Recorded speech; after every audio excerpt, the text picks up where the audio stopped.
Hello, America and the world. Welcome to another program of Life After Lockup.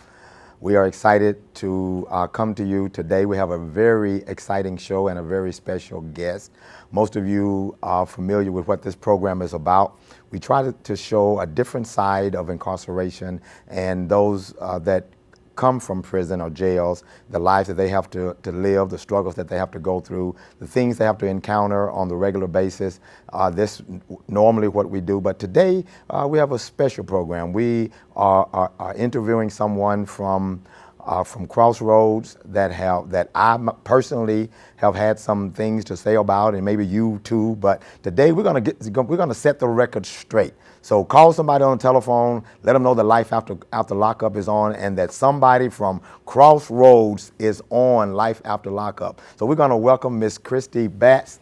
God bless you. Welcome to Life After Lockup. It's good to be here. Well, you know, this program has always you are actually the first non-ex-offender that we've had on the program. Oh, really? So this is a history-making show for Life After Lockup, because we're normally interviewing ex-offenders and trying to find out how they're living, what they're doing after prison and everything, how they're making it. So and you play a big part of that. And before we get into that, I want to officially, on television, I want to officially apologize to you for the bad things that I've said about Crossroads. Now, because I've said some bad stuff. I've even written some bad stuff about Crossroads in the Paducah Sun. So I want the public to know that I came down and talked to you, got a whole different feel of what Crossroads is all about. And you're here basically, what is your position there? I'm the executive director at Crossroads. The executive director. How long you been doing that? I've been executive director for only a year. Only a year. I've been with Crossroads for 3 years now. Okay, so have you seen any changes since you've been there, or since you've basically been the executive director? Well, you know, of course, when I started there, I do not in any way have a background in that. Okay. I've always said God kind of dropped that job in my lap. I had a heart for it, but I didn't know it. Okay. And so I came there as a case manager, and first day I went to work, fell in love with that. Oh, okay. Just fell in love with the job. Very uncharacteristic of me, but you know, I fell in love with that job. And as executive director, you know, when I was put in that position, I guess at first I thought, you know, I'm gonna blaze trails, I'm gonna change everything, and I found that that's not quite as easy. You know, it's not that simple to change things, but yes, there are a lot of things changing there. Probably attitudes within Crossroads has been the biggest change. You know, I have a heart for the clients that we see. I have a heart to help. I probably by nature am a nurturer, and so I have a tendency to lean towards the side of trying to nurture and trying to help them along, and often, you know, that means talking to them like you're their mother, or Right, you know, or whatnot. But that's probably been the biggest change is our attitudes in Crossroads. Okay, and let me kind of say some of these things, because this is one of the things that I have said, and I don't mind admitting to saying this, that Crossroads was all about the money. They really don't care about people, and I've even written things in the paper saying that same thing.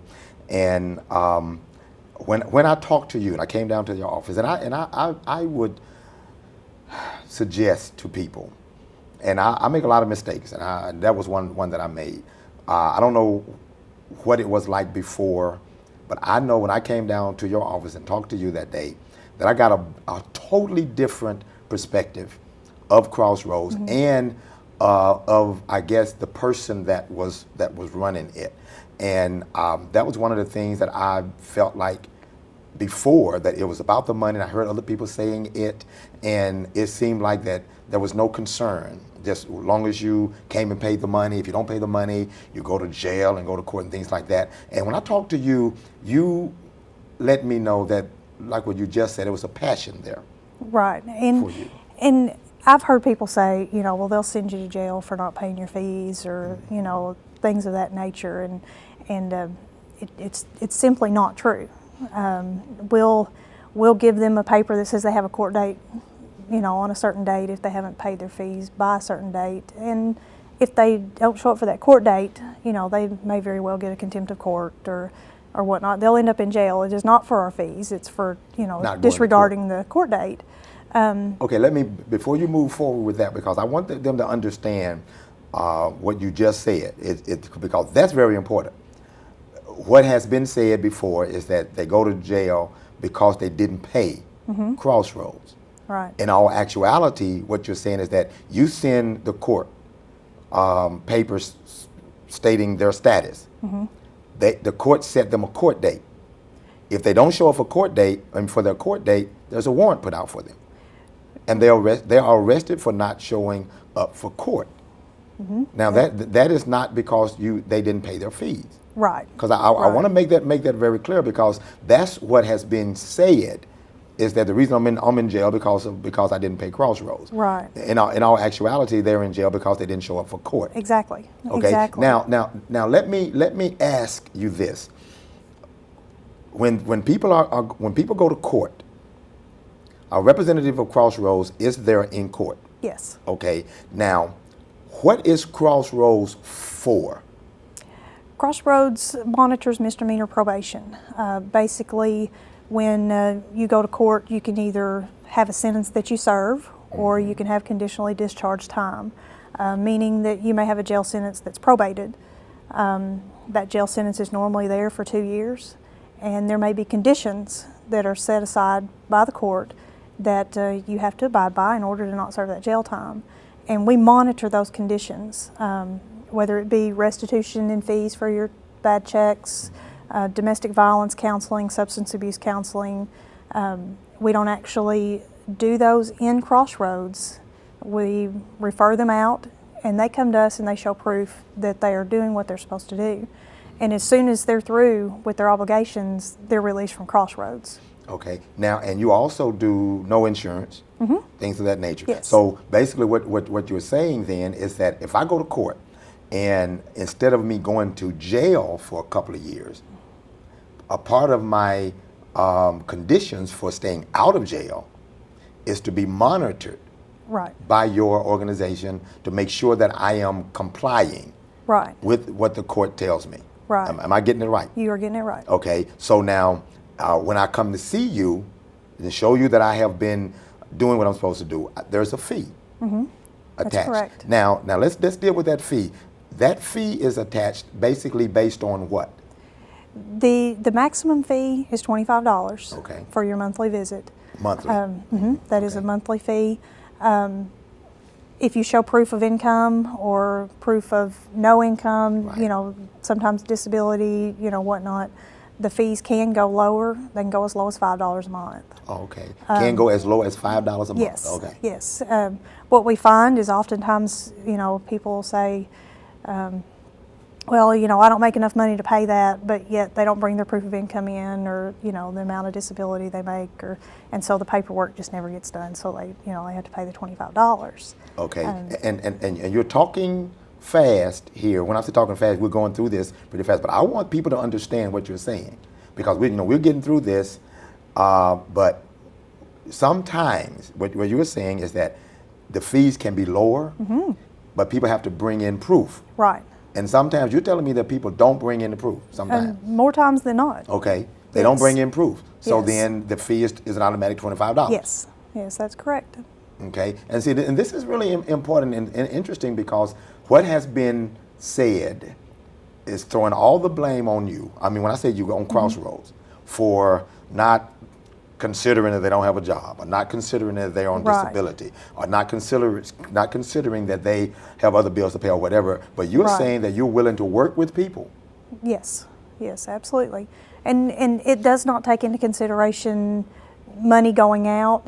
It is based simply on the income. Right. There couldn't be a simpler way. You bring in one paycheck.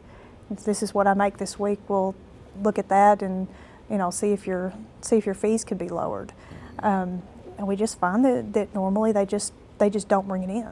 Okay, and one thing that you mentioned to me when we were talking in your office that day, and that I thought was very interesting, they agree in court. Absolutely. When the judge says, go to jail for 2 years or stay out and be monitored by Crossroads. Now, they hear that because I hear it. I'm sitting in my seat. I hear it. Now, they agree to that. Yes. And I don't know if everybody knows what Crossroads is or even if they are listening. I think what people say, what people hear is conditional discharge, 2 years conditional discharge, and then they go into ozone after that. Right. They just hear you're not going to jail today. Today, that's it. And that immediate, I don't even know that I'd call it instant gratification, but the gratification of knowing that I'm not going to jail today. You're right. A lot of times you just, they'll kind of zone out, and sometimes it's nerves. Mm-hmm. You're in front of a judge, and sometimes it's nerves, and they don't hear. But they are signed up while they're in the courtroom. That's what I was just getting ready to say. Yes. Because I've been there and I've watched them before they leave. The representative of Crossroads is right there. Yes. Call them over and they talk or whatever. Yes. So during that time, are they aware that there's a fee during that time? It's on the paper that they sign. Okay.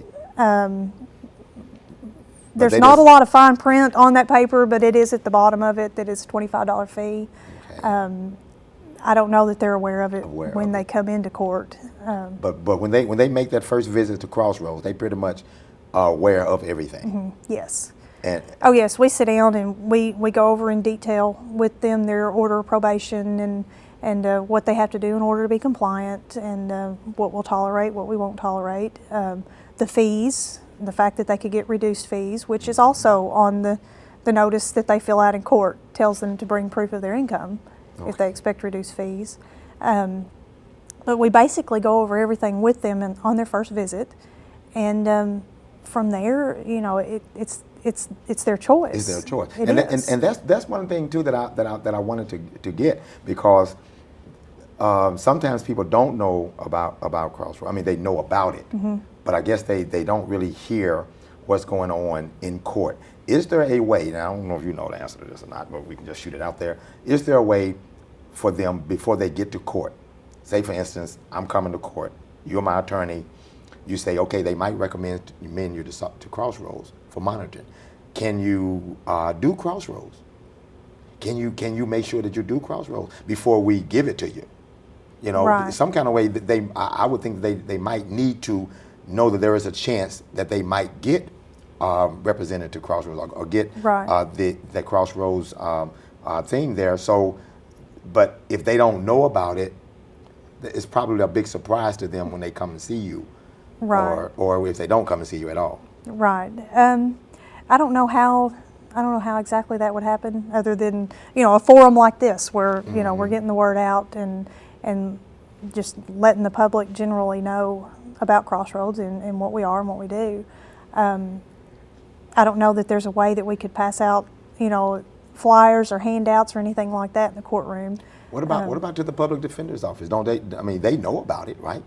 Oh yes. Okay, so would it be good? I mean, we might be coming up with some more jobs for somebody, more work things for people to do, responsibilities. But should the public defender's office maybe have a lot of Crossroads maybe material, and as they go talk to the defendant in jail or whatever, let them have the paper on Crossroads so they will be aware of it. Yeah, that's a good idea. It's an idea. I mean, I would just some kind of way. Right. When they stand in the judge and they say, yeah, right.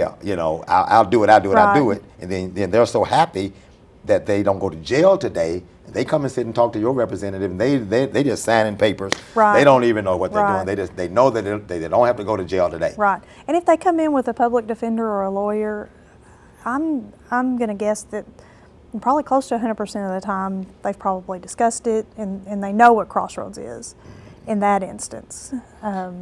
What do you most think? Of the time. What do you think, as just from working with them, is the reason why people won't show up or won't comply? What do you think is the main reason?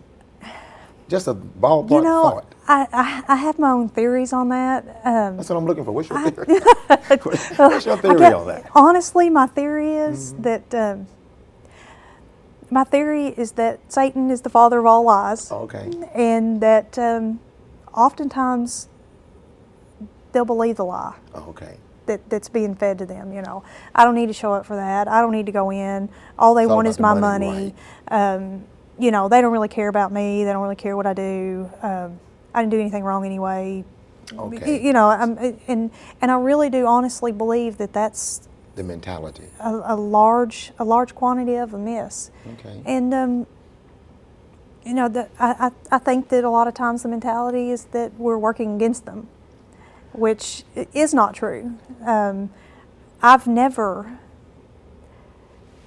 put anyone in jail. Right. I've never, you know, I had someone ask me, you know, do you not feel guilty for putting me in jail? And I said, I didn't test positive for marijuana. Right. You know, I'm not putting you in jail, but I have no choice. You know, that's a law. That was the conditions, and you know, you've violated those conditions, and you know, I'm sorry. You have a responsibility Exactly. as an organization mandated. Basically, your rules are mandated by the courts for the most part. Okay, if these people don't comply, you cannot just let them slide by. Oh yes, I can't say, well, you're a nice guy. You Right. know, we're going to let it slide. But now, fortunately, we do have the ability. You know, if somebody comes in and says, you know, I went to the hospital and I had something unforeseen. I can't pay my restitution this month. I've got proof I was in the hospital.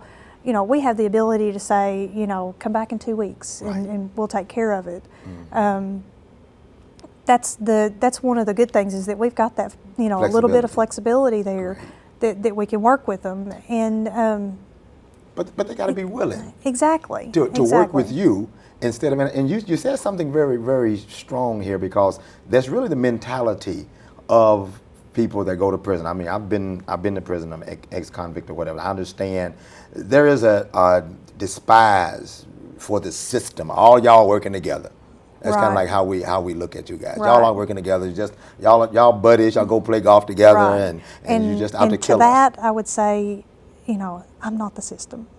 I'm Christy. Right. You know, I mean, but you know, that would be my answer. You know, I'm not the system. I'm not the law. I'm someone who is passionate enough about what I do to come into work every day, sit across the desk from someone who has pled guilty. Right. When they come into my office. You know, that's 100% of them have pled guilty. Right. You know, when they come in, and say, you know what, I'm going to work with you.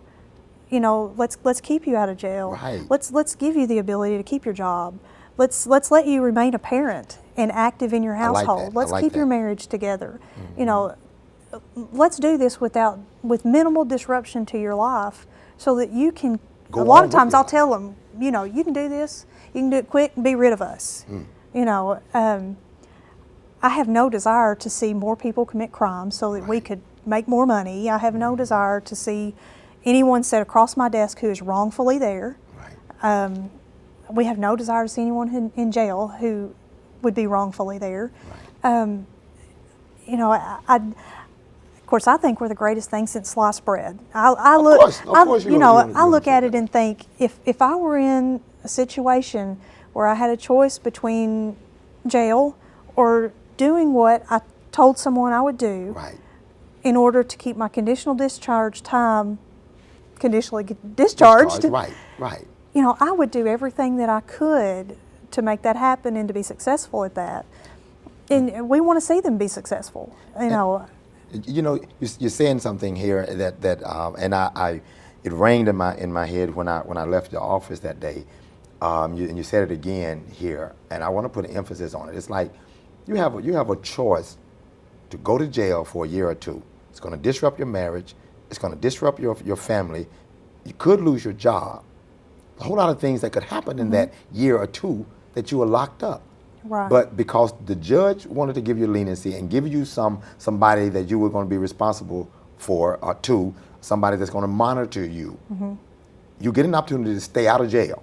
Right. Okay, you get an opportunity to keep your family intact. to keep your job, you know, to maybe stay there with your children. And so that's how you are looking at it. And then that's very important for me. That's when I came out of your office that day talking to you, I began to see what you saw. I am here because we're giving you an opportunity. I'm helping to give you an opportunity to keep your life on track. Exactly. And that's what I got from you that day. Exactly. And it turned my thinking about Crossroads around, because I no longer saw Crossroads. I saw Christy Batts. Right. I felt your passion, and I saw your heart.